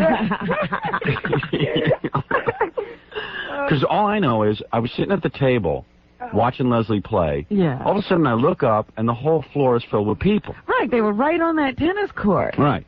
So then all of a sudden... Then you jumped into the pit. Well, I saw the girls in the oil pit getting oiled down. I said, Jackie turned to me and said, why don't you get in there with the girls? I said, you know, that doesn't sound like a half bad idea. So I had that wrestling outfit on anyway. Right, you might as well use it. Yeah, that I want to thank Wolf's Sports Shop of Rockville Center for providing. It's very nice of them. And you look so good in it. Yeah, wasn't that that was an official high school wrestling outfit. What's that called? A singlet? A singlet, yeah. A sniglet, I think. But anyway, so I jumped into the rink and they started rubbing that oil all over me and it felt pretty good and I took the girl down a couple of times. Yeah. You know. Well, actually, you took her down and that was it. Yeah, then I didn't let her up. And then when Wild Things started playing, I just naturally got up on stage to be part of the finale. I was watching you in the pit, and I went up on stage when Wild Things started. Right. And the next thing I knew, everybody was at the stage. I didn't even know where you were. Yeah, well, I know. I got up on stage, and then 2 seconds later, I look behind me, and there's a mass of people crushing the wrestling rink. And it was like an awesome moment. Yeah, it was And like a surge. I didn't even see the wave coming. the guy from Nassau Coliseum told me that he hasn't seen that at a heavy metal concert. He said it was pretty nutty. I don't know if you captured this on the videotape, but actually when the Mad Crush started for the stage, people actually made an attempt to kind of go around the ring a little bit. And then one guy got in the middle of the ring and started jumping up and down on it like a trampoline. Yeah, I saw that. Yeah, that's on there. And I never saw that until I watched the videotape. Oh, my goodness. But somebody copped my leather jacket during that whole crush. You don't expect to get it back. Well, hoping maybe some... Nice leather jacket, too. I'm not talking about the one with the studs all over it. No? I'm talking about the other leather jacket I wore out to start the show. Oh. Which happens to be a nice leather jacket also, but... And it's the only one of the few that fit me, kinda. It doesn't even really fit me, but... We have some pretty decent rewards if somebody actually wanted to turn it in. What would be the reward? Well, figuring that somebody who took it would be a fan of the show, they could come and sit in here. We give them autographed pictures. Maybe we give them tickets to the Stones later on this month. Free copy of the U.S. Open Source Free copy videotape? of the videotape. That sounds pretty good. Are you sure it wasn't, like, ripped apart? Don't you think somebody, like, probably fought I thought over somebody it? just saw it and said, wow, Howard's jacket, put it on and left. Thank God, like 2 seconds before that, I'd taken my wallet and my keys out of there. Oh, boy. Yeah. Oh, boy. Because then I really would have had a problem. Yeah. Yeah. That would have been a disaster. And, I said to Stuttering John, just watch out for my clothes. He watched it. He watched my clothes. He watched that somebody took it away. I'm not mad at him or anything. I realized it was a crazy kind of night, and, he In was fact, busy. he got thrown off the stage. Did he? Yeah. They thought he was one of the people who were charging the stage. That's on the videotape. Is it? John, you see, what I'm going to do is, on the videotape, I'm going to be like John Madden. I'm going to be circling stuff that's going on so Yeah. that everyone can follow it on the Good. video. When John's getting chucked off the stage, like 3 times they threw him off the stage. I feel sorry for him because he got thrown out of a lot of places the whole day, and at one point he was complaining to me, and I said, well, John, you have long hair and you look like a typical, metalhead from Long Island that would try to crash Howard's show. Right. And he's getting upset. I felt bad because they threw him out of a couple of places throughout the whole, not just at the end. And he was like part of the show. He was introduced at the beginning of the show. Hippies, guess who heckled me last night? Who? Wavy Grave. Oh, really? Goodness. And he left before I could talk to him. And David Peel. Oh, those It was a guys were at your High show? Times No, it was a High Times anniversary party. And this guy was heckling me the whole show. I came up and said, who's that obnoxious guy? That was hippie, Wavy Grave. Wavy Gravy. Well, we goof on him, and he was actually there. What does that guy do now? I have no idea. Nobody knew anything about him, and he disappeared. I wanted to talk to him, see if he could... To get like Wavy Gravy. I mean, and his big claim to fame was that he was at Woodstock making a stage announcement. He's experiencing a resurgence. Yeah. He's just getting in on all that whole second wave of Wavy Gravy fans. But as far as anybody knows, that's the only thing he's ever done in his whole life. I know. Woodstock. Nobody knows anything else. All right, you're back on the air. No, I'm here. Yeah, evidently I should have brought the video camera over to the hotel afterwards. Yeah, that was pretty wild to see all these people just walking the halls with cans of beer. They were getting high in the halls and stuff. Well, that was in our rider. All the hotels have to open up to our fans. You have to allow that. See, the dead are smart. They have their fans in the parking lot. Our fans booked themselves into hotels. I heard they all just didn't behave themselves. And they don't know how to There was 3 weddings act. going on, too. What? There was 3 weddings going on there that night, Oh, too. So with amongst all these people, there's all these brides walking around and all these people in tuxedos. I think there's a lot of brides who hate my guts now. Really? You ruined a bunch of wedding videos, I'll bet. All right, here's a letter from a guy. This is Siobhan's manager. He's out there? Yeah, he's outside. What is he doing here? He shows up a lot, and I usually turn him away. Does he know Siobhan has my jacket? We're not certain of that. Now there's other people who are disputing that. Oh. Because he was at the party afterwards, Yeah. and no one saw him with it. See, Siobhan had on one of those other jackets that was painted. Right. And really, like he got out of the garbage and then wore it. Yeah. It wasn't yours. It wasn't painted. They just had paint spots on it. Right. Yeah, right. Yeah. It wasn't decorative. All right. Okay, here's what happened, according to this guy in his letter. The William Hurt lookalike's entire starry-eyed outlook on life did a radical turnaround after he was literally beaten up by Crazy Jerry, who snapped out and tried to throw a television through the window of Celeste's hotel room. Evidently, Crazy Jerry got up into Celeste's hotel room first. Uh-huh. Crazy Jerry went crazy, which makes sense, because he is You wouldn't crazy. doubt that he could do that. But he never struck me as being that crazy. Oh. He He struck you always as... struck me as being that crazy. Any guy who's got $300,000 would have to say to himself, I better not throw TVs, because, these guys can come and collect. I don't think he has any idea what $300,000 is. Yeah. I think he thinks it's a couple of million. Then it says here, someone literally crawled under her skirt. Holy cow. What? Someone literally under crawled whose skirt? Rachel the Spanker's skirt and did stuff to her in the hotel lobby while she clung to my arms, and I tried to stop a half a dozen other guys from gnawing at her various body parts. Oh, my goodness. This is in the lobby. She didn't even get to a room. No. Rachel the Spanker had guys under her dress in the lobby doing, you can imagine what they were doing to her. No. I hope they didn't use our names. Yeah, really. What is it, John? Do you want to talk to Randy, the guy that got popped by Jerry? Sure. You got in a fight with Crazy Jerry? Yes. Well, I didn't mean to hang up on that other guy. I just wigged out. Yeah, I apologize. So what happened? How'd you get in a fight with him? Wait a second. I have the whole story, Howard. All right. Let me just finish this guy's letter, then you can tell me the story. Go ahead. Then Celeste spent the night trying to find somebody's blob to blah. Blah to blah. Oh, man. This is nothing. While an angry and bitter Siobhan kept threatening to punch out anyone who got in his way. Oh. I love it when Siobhan gets violent. And angry and ugly Siobhan. I think he was mad because he felt that our being asked to vacate our hotel room due to noise and Crazy Jerry was representative of his current squatting situation. Oh, forget this letter. This letter's bullcrap. The same security guard who asked us to vacate the hotel room later gave personal escort and protection to Rachel and me so that we were able to get to the parking lot without the company of Rachel's newly formed entourage. Oh, my God. Oh, my God. Countless men propositioned and groped Rachel all night. Rachel left with me and offered to take me home with her. Rachel told me that if I rode back to town with her, she would have to drop me off at the train as soon as we got there because she lives with a boyfriend. Oh, see, there's another guy that just wants media attention. That's all this guy wants. All right, tell me what happened. Now, how did you end up? You seem like a pretty normal guy. How did you end up in that hotel room? I was a friend of... Hey, did you enjoy the show Saturday night? Yes. Oh, indeed. Good. I was Did you order the videotape yet? Excuse me? Did you order your videotape yet? Yes, I did. Oh, okay. Yeah, well, then you're in the first mailing.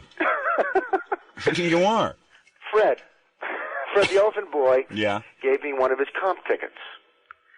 And I was next to Fred the whole night. But anyway, the show was great. But you want to hear about the after show? Right, at the Marriott. Yes. Okay. I went to the hotel room. How did everyone know to go to this hotel room? Because Celeste is a big mouth. Didn't she announce it at the show? She announced it to everybody. Yeah. She announced it to 500 people. There was 600 people in the hall.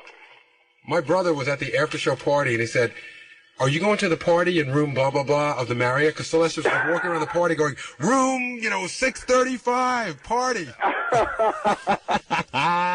Oh, she's so horny.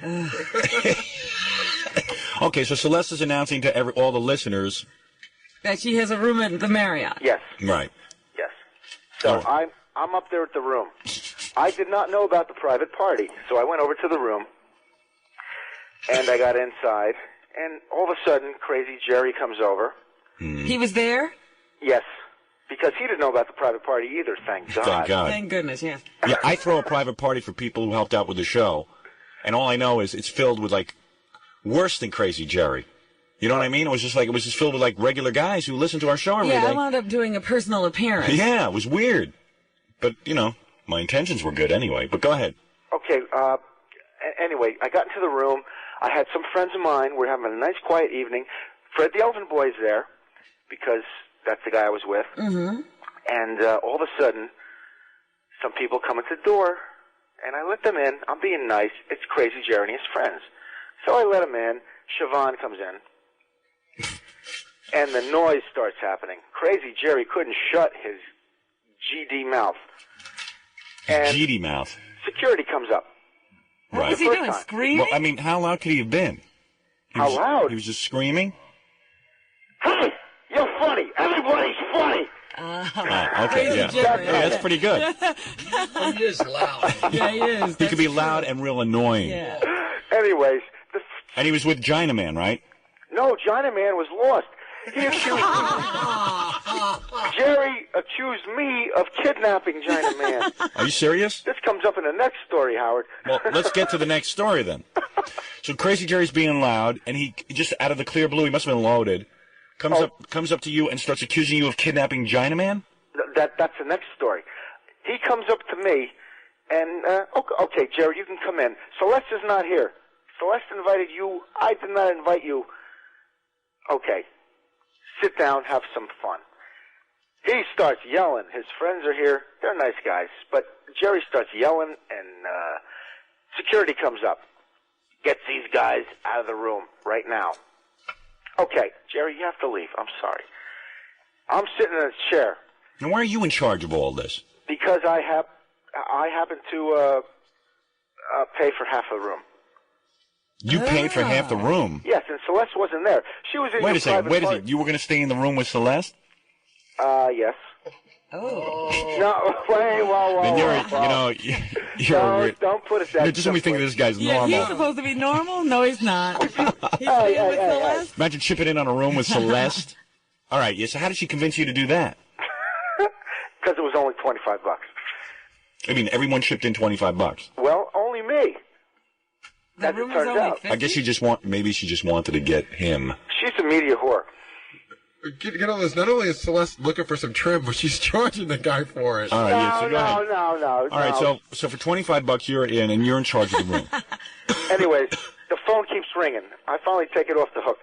The room is $50, is what you're saying. No, the room was like $150. Then how did you chip in half? Yeah. I gave her $25. You chipped in half of $150 is $25. You're not doing my taxes. You can do mine. Howard, there was other people. So how did you chip in half? I gave her a quarter of the room. Okay. 4 people were allowed. A quarter of $150 is $25. What do you do for a living? I forget. I'm a sheet metal worker. Good. Okay, good. All right. You can handle that. Good, no problem. You can handle that, and you can do it well, I'm sure. You've got the math ability of that. You know, that's true. Anyways. Come on, hey, sir, really, don't drag out a good Yeah. thing. So when did you and Jerry start fighting? Yeah. Oh, okay. Jerry was making a lot of trouble. Right. The security guys came up. Right. All right. We got all that. So Okay, then I'm sitting in a chair You next to tell the phone. Jerry's making phone calls to friends, to family. Oh, my God. I finally said, Jerry, get the hell out of here. And I put my finger down on the button. And he goes, oh, that's my mother you hang up on. My mother. You hang up on my mother. And he gave me a sucker punch to my eye. Ooh. I'm sitting down in a chair. These So are I our threw him fans. down on the bed. This is at the hotel after the show. Jerry was a part of the show. I threw him down on the bed. This is true. And? I'm trying to get some more punches in, Right. but I couldn't. So my friend gave him a sucker punch to the gut. Right. Security came up again.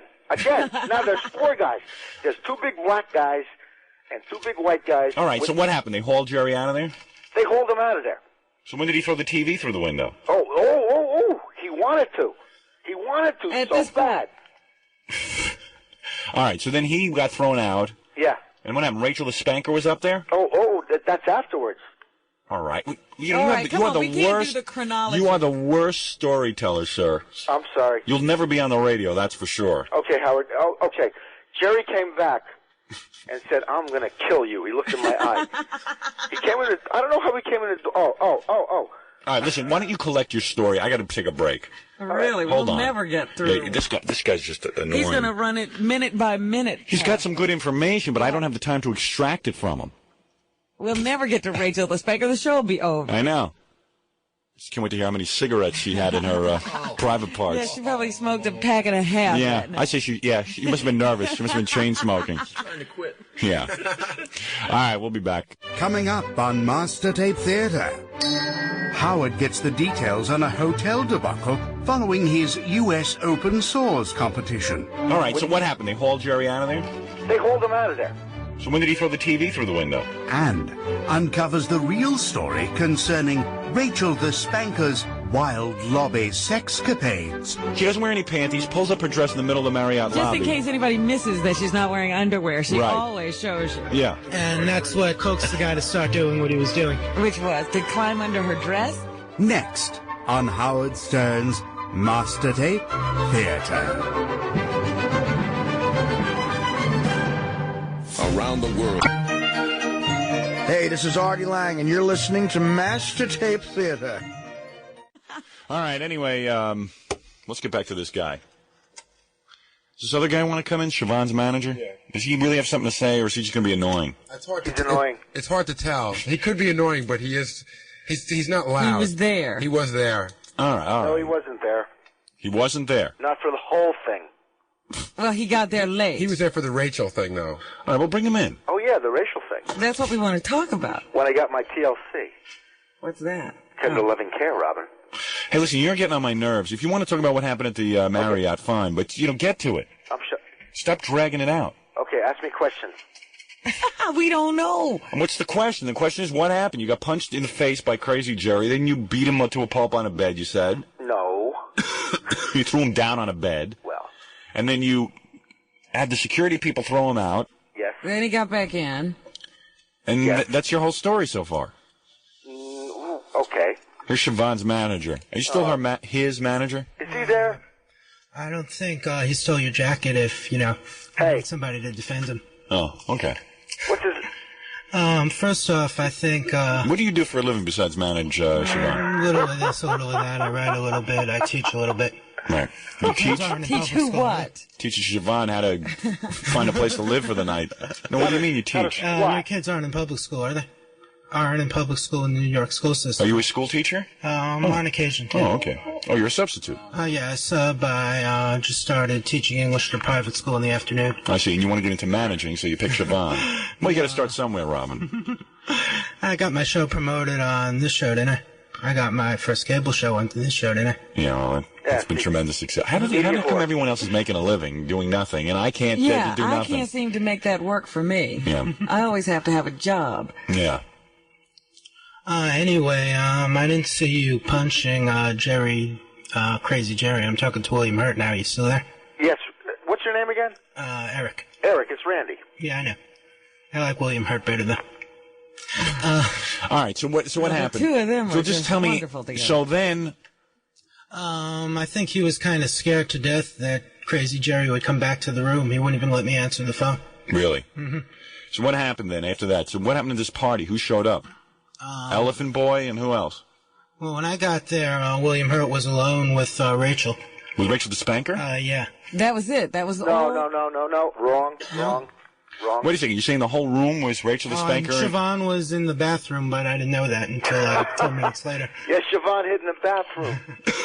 And then the security guard started coming up like immediately after that. So you mean Celeste went around and told 500 people to come up to her room at the Marriott, and just Siobhan, Rachel the spanker, and you were there?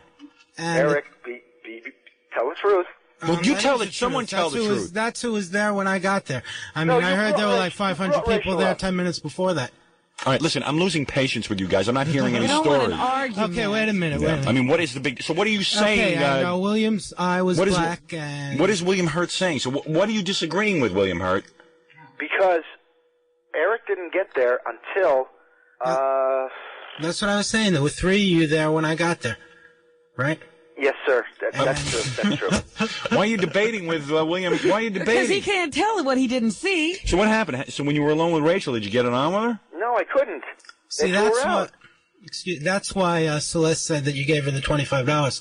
She said, give me $25 if you want the room key, and you said no. And then, like 10 minutes later, you came back and said, here's the $25, I want to get laid, or whatever. Oh, so you thought he was going to get Rachel the spanker? Oh, I see. No. All right, so what happened? So then you were alone with Rachel the spanker. Not really. Eric was there. Eric was there, and what happened next?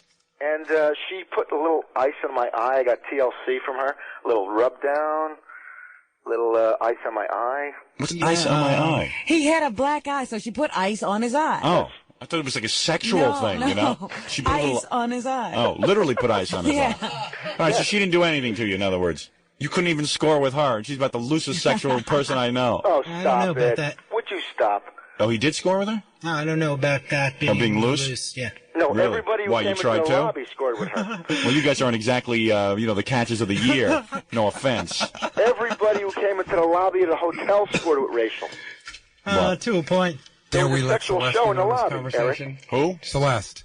All right, okay. Maybe she can straighten it out and tell us what happened. You should call Fred the Elephant Boy. He was there, too. Yeah, well, who could understand him? Celeste got lost someplace. I mean, Fred the Elephant Boy came off pretty good on the videotape, too. Yeah, I would imagine so. Yeah, I haven't seen all of his stuff yet, but it's pretty funny. It's real funny. Celeste, you order your videotape yet? I'm not. I'm going out of my mind. Celeste, What do you mean you're going out of your mind? Because I'm listening to these lies. What lies? The lies that they're telling. Well, what lies he telling? Whoa. My name. What? Mentioning mentioning my name. Well, what is your lie? I didn't tell. First of all, I didn't tell 500 people. You told 16,000. How? Not you. Your lips gave your room number. Yeah, I didn't give you a room number. Celeste, you told 600 people. Randy, shut up. Don't tell me to shut up. Whoa. Now this is getting good. What are you going to do for me from New Jersey? Celeste, you told 600 people to show up. I'm answering the phone. I'm answering your door. Yeah, Celeste, let's face it, even I heard that you were telling everybody you were having a big party. What is the big deal? There you go. So then what happened? So Crazy Joe, so tell me what else happened. Howard, my love, you announced it that I was having a party. Yes, we know, but you announced it over the radio. Celeste was not there, Howard. Randy, shut up. Oh, I gotta shut up now. Celeste, you weren't in the room. You went to the stupid private party, which you thought was so cool. Stupid private party? No, Yeah, you thought that was better so than cool. the party in the room when I got there. Randy, just shut up for a minute, all right? The private party they're referring to is the one that Celeste wasn't supposed to be at. Right, I was going to say, how did she get into that anyway? That was for my friends. Robin, she was right in front of you, Robin. You were signing autographs, and Yeah, well, I know she was there. I said, how did she get in? because she limped in. People were just walking in. She came with me. No, I was invited. All right, so what's the point of all this? Did anything happen at the hotel or not? Celeste, Yes. did you ever get any guys? Ooh, hot, yeah. Oh, you liar. You stupid liar. Every time I looked at her, she had this guy against the wall. Who's that? That was you. That wasn't me. Oh, Dennis. It was No, it Dennis. wasn't Dennis either. Hey, you're getting on my nerves, William Hurt sound alike. Now let me look alike. Yeah. Very much. Now, Celeste, you slept with some guys that night? Oh, no, I didn't. Unfortunately, what happened was when I finally got back up to my room, I got kicked out. We were evicted. And then they tried to evict me from the whole hotel. Well, what were you doing at the hotel? They didn't want you. They wanted you to just leave. Because I had to go up to a party upstairs where Scott was. Where Scott who? Scott was the guy I told you about last week who was having a party also. So now she's in trouble with the if Marriott she's out organization. of her room, she's going to go up to another room. Yeah, they tried to kick me out of the lobby, and I said, no, I got to go up to Scott's room. And they said, no, we're kicking that out next. So I went up there, and we were very quiet. So you got up there. Yeah, well, I just got on the elevator house. And where was your daughter during all your whoring? Beg your pardon, Howard. Come on, seriously. Her daughter disappeared early. I think her boyfriend showed up. I'll talk for myself. If I'm you sorry. talk to me, I'll talk for me. Okay, I wasn't talking for you, was I? Go ahead. What? My daughter left with her boyfriend and her girlfriend. Oh, good. Okay, now, so you hung around in the lobby, and even though they kicked you out of the whole hotel, you managed to go up to this other guy's room. Oh, yeah. How do they do it, Robin? They're like slippery. They're very slippery. They can slip through anything. She's like you know how she drags her leg and I'm stuff? sitting there thinking to myself, she can't even walk. I know. And she's slipping through security. How did you tell me how you got upstairs after they threw you out of the hotel. Tell me. Security guy said... Elevators. Hey, Randy, shut up. Oh. Security guy said, you gotta get out of here. And I said, well, all right. Now, why me? I didn't do anything. I really didn't do anything. I was over at your party. And, they said, you gotta leave. You're being evicted from the hotel. And I said, okay. And one walked one way and one walked the other way. And they knew I was gonna go on the elevators because I was right there by the elevators. Okay? They took pity on you. So then you went up in the elevator and you went to this guy's room. Yeah. And you stayed there the whole night. Well, most of it. And what did you do? Did you service this guy? No. Probably. I'm sure the guy didn't want it. What was she saying? Yeah, like something great happened. Yeah, like, what happened? Yeah, I got up there. Yeah, I got up to the room. Yeah, ooh. And nothing happened. And she went to sleep. So nothing happened when you got up? You mean, yeah, I got up to the room and nothing happened? No, I saw Scott. Yeah, and what did Scott do? He let me in the room. And what did you do? You got your clothes off? 8 other guys there. Uh-huh. Yeah. Well, no, I couldn't do anything. You're right. They didn't want you, in other words. Because you wanted to do something to the 8 guys. It's not like you don't want to. Who the hell wants her?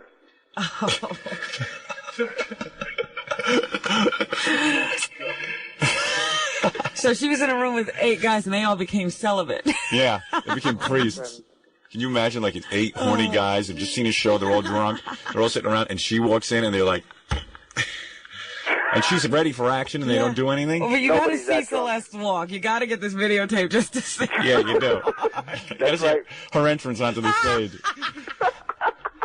Better entourage than Kennison, huh? Yeah.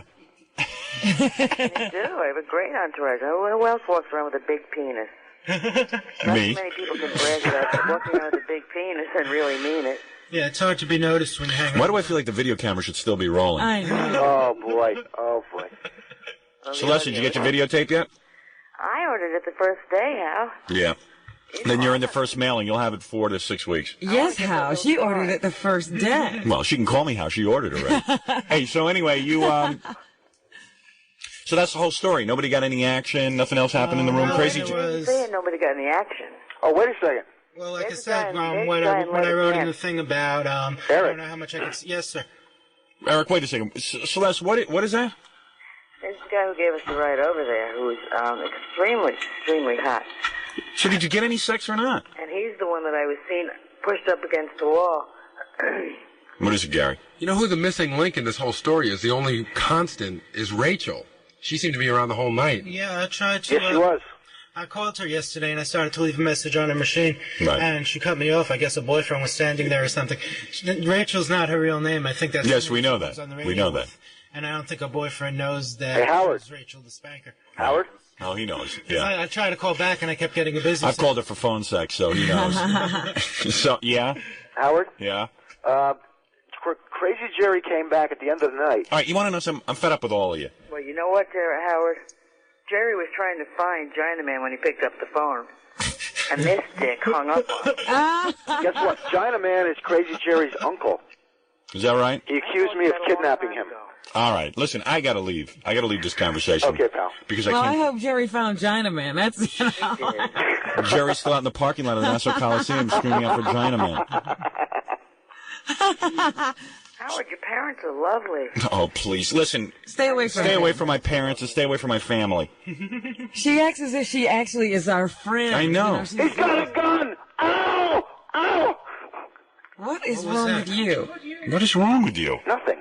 Insanity. That's He all. really did snap out after he got beaten up, I think. Now, hold on a second. Hold on a second. It was like That guy's really annoying. I gotta get rid of It was him. like a totally different person from the starry-eyed guy that was at the show. Yeah. I mean, all of a sudden, he's like totally hostile. Don't answer the phone. Don't open the door. Yeah, well, it's because he didn't want to get stuck with a bill. Yeah. You understand that? Right? Who's this? Wait, this is... Oh, okay. He didn't pay me for half the room. You know what he did? All right, listen, I gotta Wait, go. Howard, Listen, let me I tell you really what am. he did. I'm really I have sick to of this. defend it. Just stay away from my family, You and you're stay not my down. friend. You're not my friend. Stop calling me How. Howard. You're not my friend. Howard. Good. Howard. And You don't have any special names for him. right. I'm sure I tell you. You're just you're big, you're heavy, and you drag your leg. I'm not on it. And you have an insatiable sexual desire that you can't fulfill because nobody. I mean, Howard. I have a hunch you drag your leg because it's full. Okay. You really are. You're trampy. It's disgraceful. I Grown woman. I may talk that way, Howard. I'm going to call the hotel and Grown find woman. out This is about an it. old woman. This is an older woman. Old tramp. Is what this is. It's an old hag. This is Aunt Blabby. Yeah. It is. It's Aunt Blabby. She's built her whole life around this radio show, and it's, you know, It's pathetic. it's pathetic.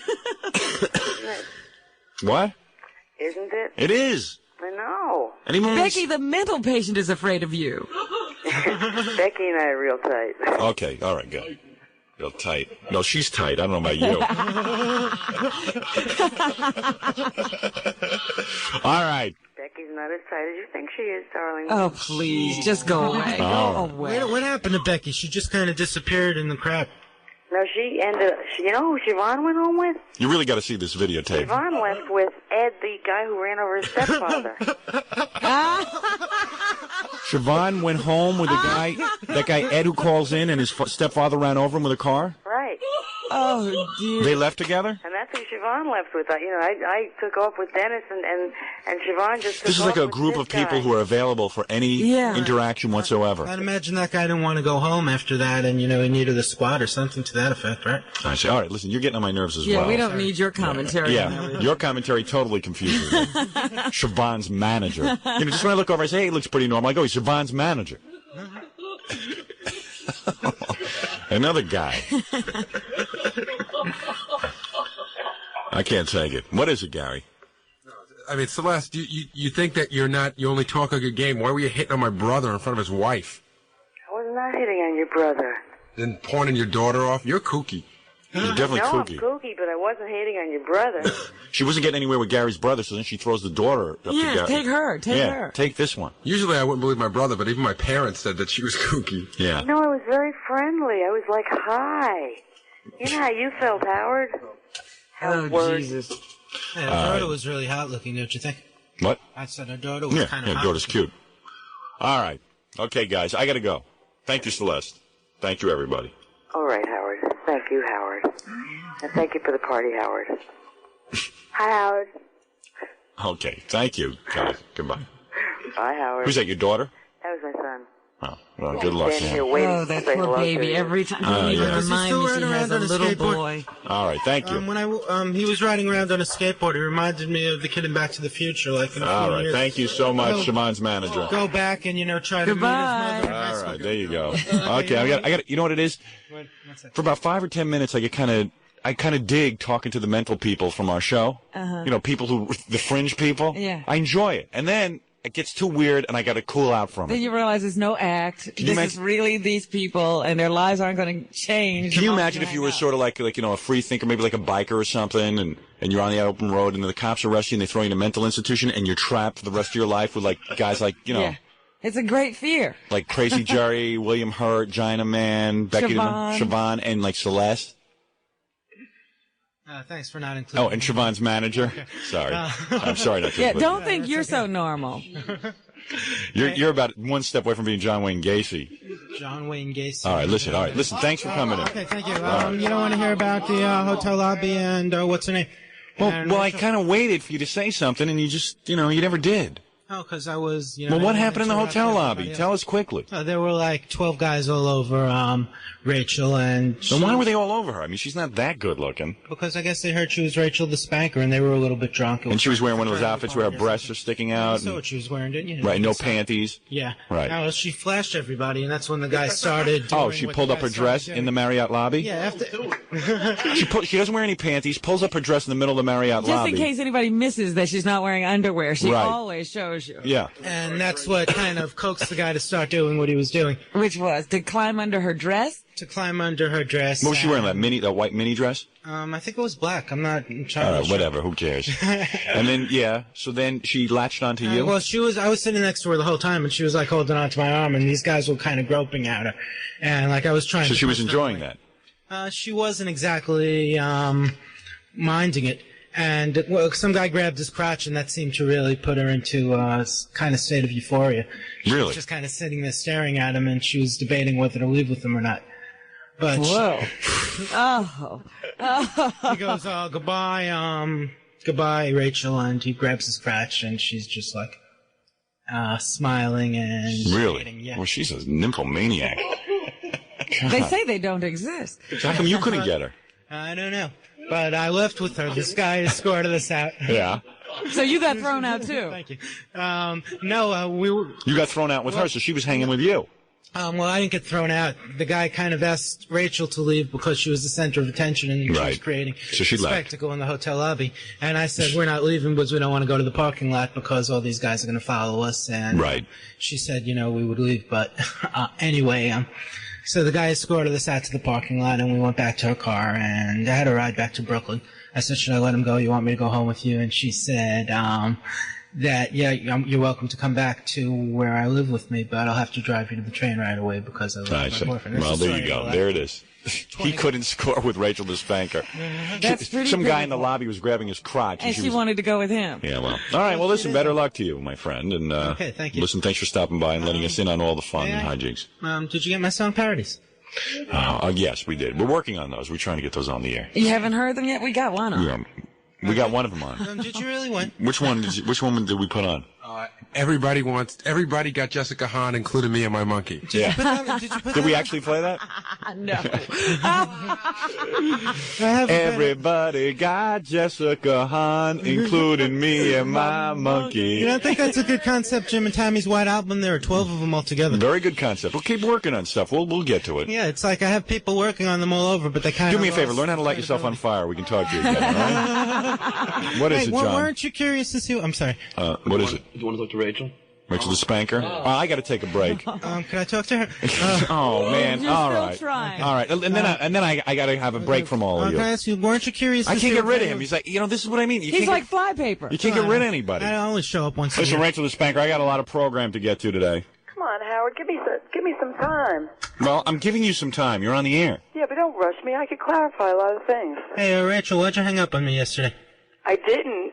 Oh, somebody cut me off on the machine, and I kept Hey, listen, man, your personal life is getting real boring. Oh, I'm sorry. All right. It's not really, but... We heard what happened to you. And what's with you? What do you? You go, everywhere you go, you just lift your dress up and show your private parts? No. Eric got that wrong, and he got a few other things wrong. You didn't lift your dress up? Those just guys for a were second. doing that as soon as I walked in the hotel. No, but then you, You mean guys are... Why were the guys digging you so much? Howard, because that's the way my whole life has always been, and you guys are an anomaly for not feeling that way. You walk in and you basically are, you're wearing nothing under your clothing, so and guys, your clothing is very sheer. Right. So of course everybody knows you're available. No, that was. Yeah, I mean, it's just like guys, see an available woman who's walking around spreading her legs. No, Howard, this is the. And her breasts are completely, unfurled in front of everyone. No, this was my life before I turned into a slut.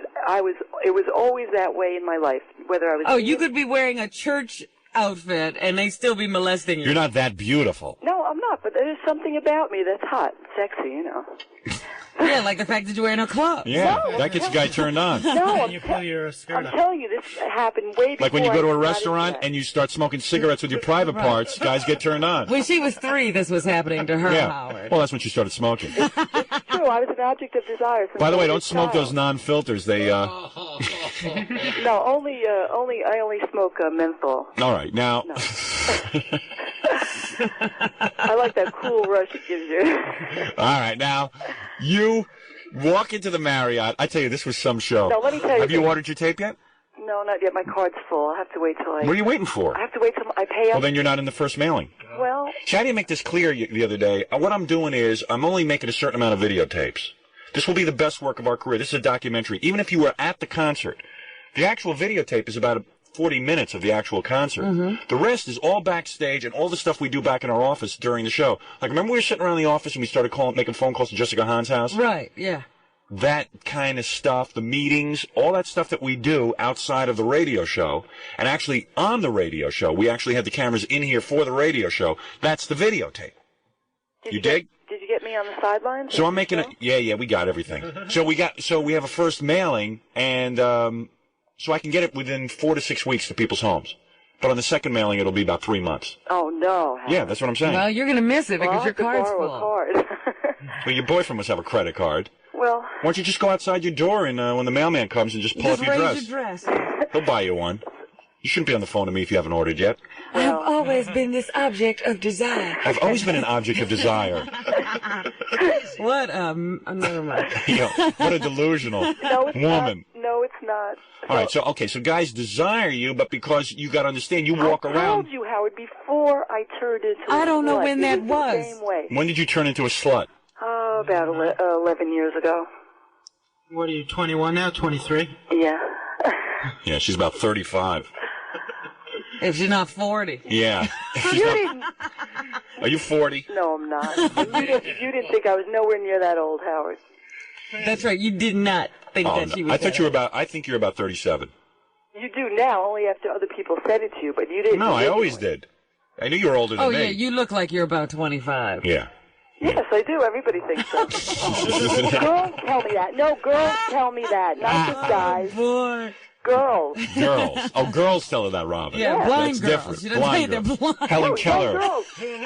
You look like you're about 37. No, I don't. But anyway, so... Okay. You look like you're a member of the Grateful Dead. Not I like when she was in hippie dresses. I'll never forget the Super Bowl party when she was like in her hippie dress. Yes. with all it is like a blouse. It's a scarf. Right, those scarves. And she has it wrapped around so you can see everything. And then she was down on her knees praying in the corner. I was meditating because I was so nervous. I went in to say hello to her, and she is on her knees praying in the corner. I go, "How you doing?" I don't think she was trying to pray, really. What kind of meditation do you do? Yeah, cuckoo meditation. I'm a yoga teacher. Yoga. Yeah. You're a yogurt teacher. Yogurt teacher, because she makes yogurt naturally. Let me ask you. Does your boyfriend know your true identity? Right. Of course he does. It's like talking to Supergirl. I'm telling you, she runs into phone booths. I was. What yoga are you practicing? The Bera? Yoga Bera? No. Bhakti yoga. All right, listen to me. Yoga Bera. Yogi Bear is what she's... Yeah, Yogi Bear is who she prays to. All right, so she's in the hall. She's in the hall with incense, like on her knees, naked. So, anyway. So I left. So you're in the it. So you left our show. So I left the Did show. you have a good time? Yeah, I had fun because Randy, who you just talked to, yeah, a nice guy, and we had a lot of fun. Yeah, it pays to have a black eye these days. She was all over him. Really? This was before he had the black eye. This was at your show. Yeah. Okay. So fine. So you went over to the Marriott. No, but before that, I went out into the parking lot after the show was over, right? Yeah. And I had 5 guys ended up, around me, and we had a lot of fun out there. I was flashing cops and... Right, she never raised her dress. No, not in the Marriott. As soon as I walked in there, guys started lifting up my skirt. No, wait a minute. They weren't lifting it up. They were putting their hands all over. Hold it, Eric. And they asked you for a flash. Strangers, you mean? Were just coming up to her in the Marriott? There were like 8 He guys wasn't altogether. there. This was before I... When you were there were 8 guys all over her? 8 guys, like, all together, and they were all over her. One of them just was rubbing on her? my lap, like, trying to reach over to get to her. And, like, putting their hands all over her. And she's digging it? On and off. Like, 1 minute she'd be like almost in ecstasy, she looked like, and the next minute she'd be like, "Go get them away from me." And then then she'd stand up and start flashing them? No, it's better than just sitting around. People need fun. She's doing her own. Some people sing, because people like to hear them. Rachel raises her dress because people like to see that. Well, it makes for a fun night. I mean, all these guys that were hanging out with me. All right, and then you went home, right? So that's the night. Well, the security guard escorted us out. I think he wanted to see me get laid because he said... All right, enough with you getting laid. You're not getting laid by anybody. You're right. You're another... So basically, these guys in the lobby, they just felt you up and then they left. They didn't feel me up. Yeah, they basically just had their way with her. No, yeah, they did more than that. And then they threw her out of the hotel. No, they didn't throw me out. I just left. Okay, This very is the end good. of the night. All right, good. We have to wrap up because Richard Simmons is here. Oh, good. And quite frankly, he won't come in while this guy's here. Oh, okay, fine. All right. All right, thank you, Rachel. I didn't get to tell you the good stuff. Well, yeah, okay. We gave you certainly an hour. What good stuff did we leave out? What good stuff? I don't know. There is no good stuff. There's plenty of good stuff. Ask these guys. What who is were the hanging good out. stuff? Tell me. What is the good What happened? Okay, so I went out to the parking lot. All right. And she lifted her dress. All right, thank you, my friend, for coming in. And we have to speak about the good stuff.